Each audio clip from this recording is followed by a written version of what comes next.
For more than 3 centuries, the British monarchy has lived with a rule so absolute that it seemed eternal. The sovereign must be Protestant, and Catholicism, once the faith of England's kings, was pushed beyond the palace gates.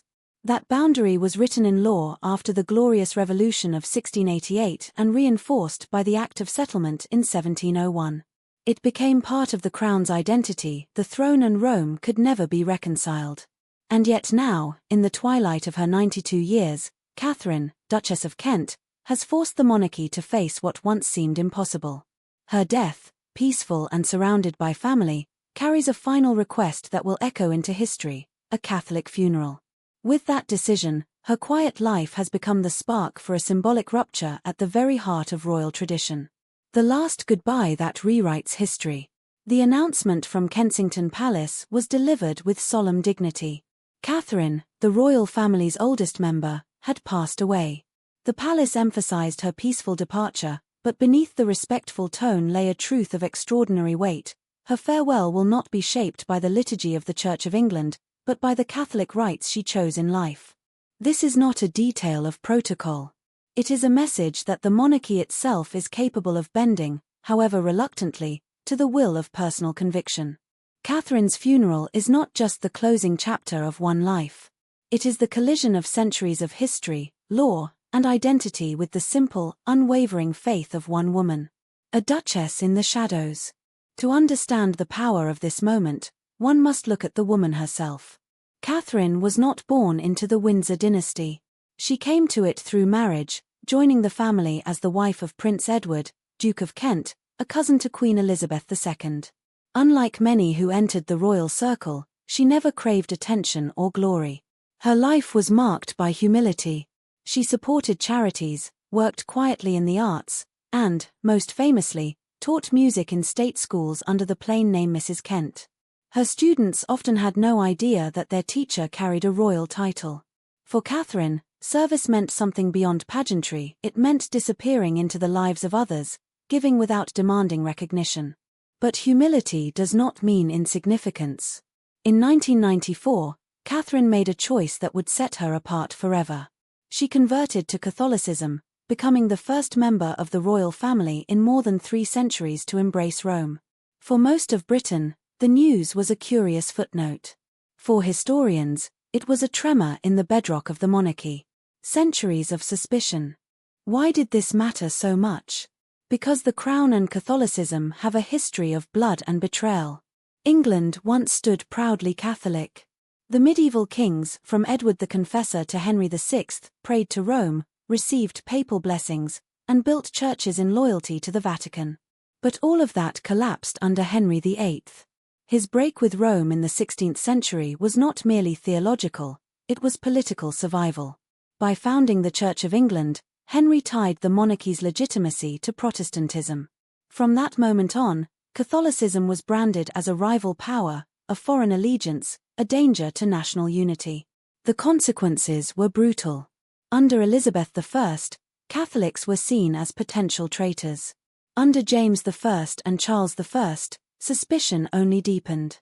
The Gunpowder Plot of 1605, led by Catholic conspirators, sealed the association of Rome with treachery. By the time James II, himself a Catholic, ascended the throne in 1685, the nation's fears reached their breaking point. His attempt to promote Catholic rights triggered the Glorious Revolution of 1688. James was overthrown, exiled, and replaced by Protestant monarchs William and Mary. From that day, the law was merciless. The Act of Settlement 1701 declared that no Catholic could inherit the throne, nor could any heir marry a Catholic without losing their place in succession. For over 300 years, those rules remained. They were not just religious boundaries, they were the foundation of Britain's monarchy. And yet Catherine crossed them. Her conversion in 1994 was not illegal, she was far from the line of succession, but it was symbolically explosive. A Windsor embracing Catholicism was no longer treason. It was personal conviction. A personal faith, public consequences. Catherine never pretended her decision was political. When asked why she chose Rome, she answered with striking simplicity. She longed for structure, clarity, and certainty. I like to know what's expected of me. "I like being told, 'You shall go to church on Sunday,'" she once explained. Those words reveal not rebellion but a hunger for guidance. Yet in the palace, even the most personal choices reverberate. A duchess's conscience becomes history. A funeral becomes a statement. Her requiem will be the first Catholic funeral for a Windsor in over 300 years. It will be watched not just as a farewell but as a test. Can the monarchy, bound by centuries of Anglican loyalty, embrace the faith once cast as its greatest enemy? Charles and the Crown's dilemma. At the center of this drama stands King Charles III. For him, this is not an abstract issue. Catherine was his aunt, a woman he respected deeply. Yet as monarch, he carries the title of Supreme Governor of the Church of England, sworn to defend the Protestant faith. Approving a Catholic funeral under his reign is both an act of personal compassion and a statement of political symbolism. To some, Charles's decision proves that the monarchy can adapt. Britain is no longer a purely Anglican nation. Its people are diverse in faith and belief. By honoring Catherine's wishes, the king shows a monarchy willing to reflect the nation it serves. To others, however, the gesture feels dangerous. The Crown's identity has always been tied to Protestant exclusivity. If that boundary weakens, what remains of the institution's uniqueness? The wider family. Inside the family, Catherine's death is felt in quieter ways. She was not a constant presence on the balcony or in the spotlight, but she was respected as a woman of principle. Her marriage to the Duke of Kent endured decades of quiet loyalty. Her devotion to music was more than a hobby, it was her way of giving back. She supported charities not for recognition but because she believed service was duty.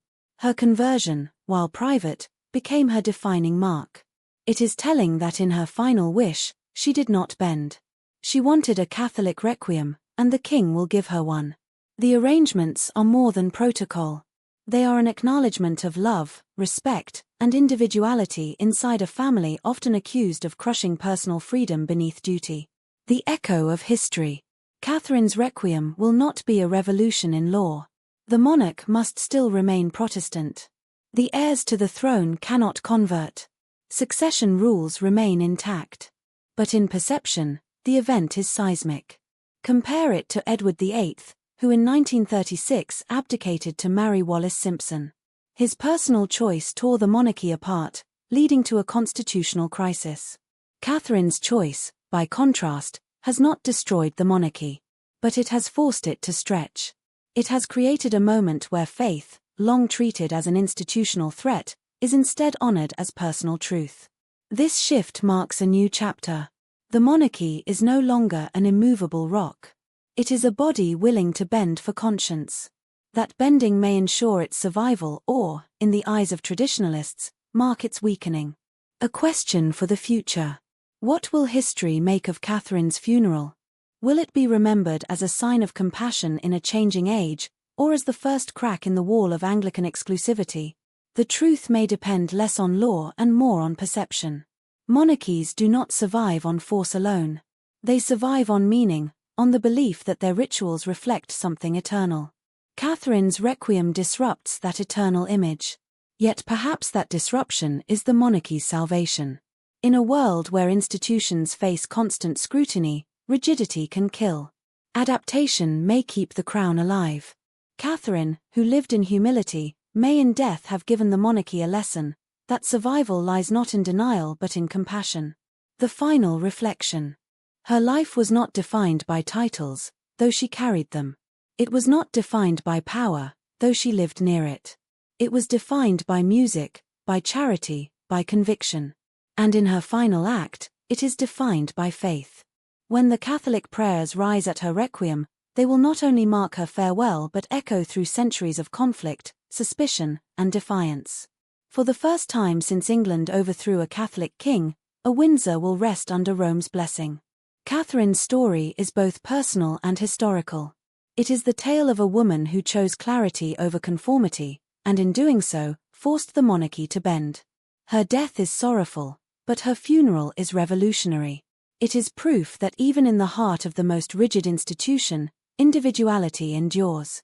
The monarchy will survive this moment, as it has survived wars, revolutions, abdications, and scandals.